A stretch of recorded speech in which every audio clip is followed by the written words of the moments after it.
Hi friends, எல்லாருக்கும் வணக்கம். இன்றைக்கி நம்ம என்ன டிஷ் பார்க்க போகிறோம்னா பீன்ஸ் பொரியல் தான் பார்க்க போகிறோம். எப்படி செய்கிறேன்னு பார்க்கலாமாங்க.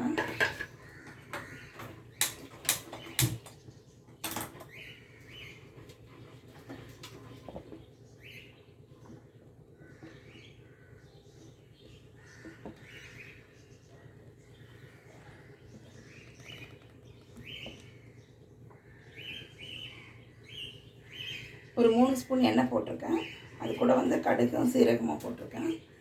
கடுகு வெடிச்சிருச்சு. இப்போ நம்ம ஆனியன் போட்டுக்கலாம். ஒரு மீடியம் சைஸ் வெங்காயம் ஒன்று கட் பண்ணி வச்சுருக்கேன். அது இதோட சேர்த்துக்கிறேன்.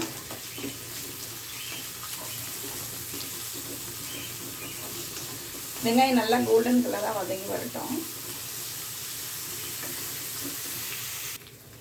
பாருங்கள், இந்த மாதிரி தொக்குக்கு நம்ம எப்படி வதக்குறோமோ அந்தளவுக்கு வதக்கணும். நான் கொஞ்சம் பூண்டு தட்டி வச்சுருக்கேன். அதை இதோட சேர்த்துக்கலாம். சேர்த்துட்டு நல்லா கோல்டன் கலர் மாதிரி வரணும்.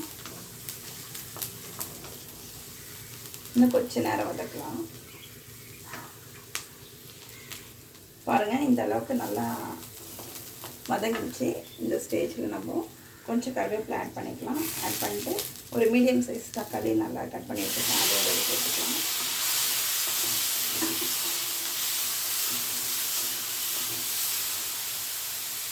இது நல்லா வதங்கி வரட்டும். கொஞ்சமாக உப்பு ஆட் பண்ணிக்கலாம்.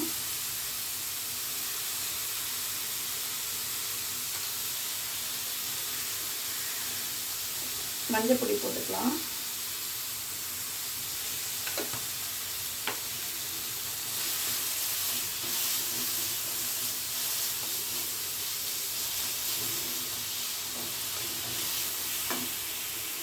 தக்காளி நல்லா மசிஞ்சு வரட்டும்.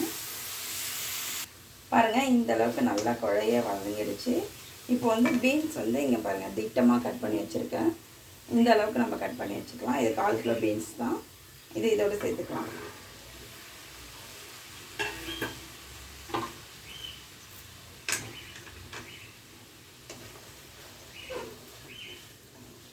நான் ஸ்லோ ஃப்ளேம் தான் வச்சுருக்கேன். லைட்டாக அப்படியே நல்லா வதக்கி விடுவோம்.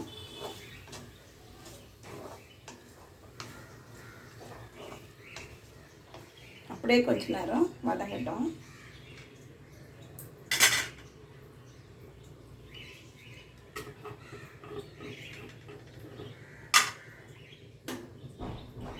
இந்த பொரியலுக்கு தகுந்த அளவுக்கு காரம் போட்டுக்கலாம். நம்ம ஒரு 3/4 ஸ்பூன் அளவுக்கு நான் போட்டிருக்கேன். இது கொஞ்சம் காரம் தூக்கலாக போட்டால் சூப்பராக இருக்கும்.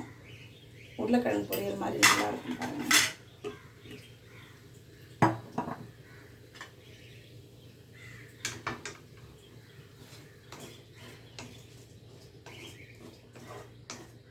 லைட்டாக நல்லா எல்லாம் மிக்ஸ் பண்ணி விடலாம்.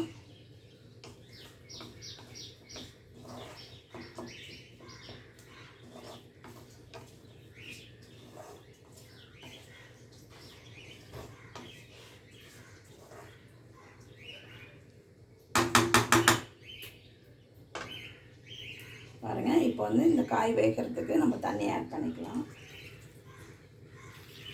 நான் ஒரு 3/4 டம்ளர் போட்டிருக்கேன் தண்ணி.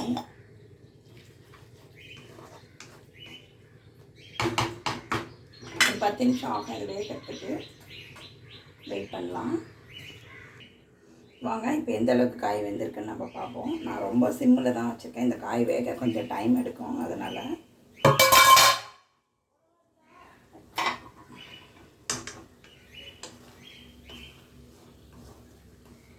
காய் வெந்துடுச்சு. தண்ணி தான் கொஞ்சம் இருக்குது. தண்ணி கொஞ்சம் சுண்டணும். இப்போ நம்ம ஹை ஃப்ளேம் வச்சுக்கலாம்.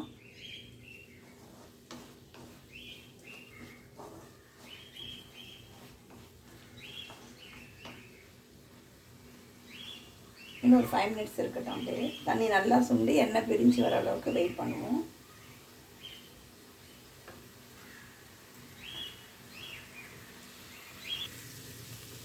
பாருங்கள், இப்போ நல்லா எண்ணெய் பிரிஞ்சு வருது. நம்ம இந்த ஸ்டேஜ் வந்தோடனே ஆஃப் பண்ணிடுவோம்.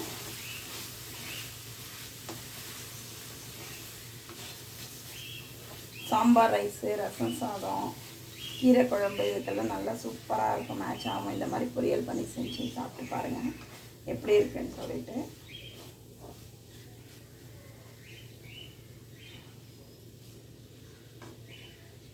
இதுலேயும் சாதம் போட்டு குழந்தைங்களுக்கு லஞ்ச் பேக் பண்ணி கொடுக்கலாம். நல்லாயிருக்கும், டேஸ்ட்டாக இருக்கும். இந்த ஸ்டேஜில் இப்போ நம்ம ஆஃப் பண்ணிடுவோம்.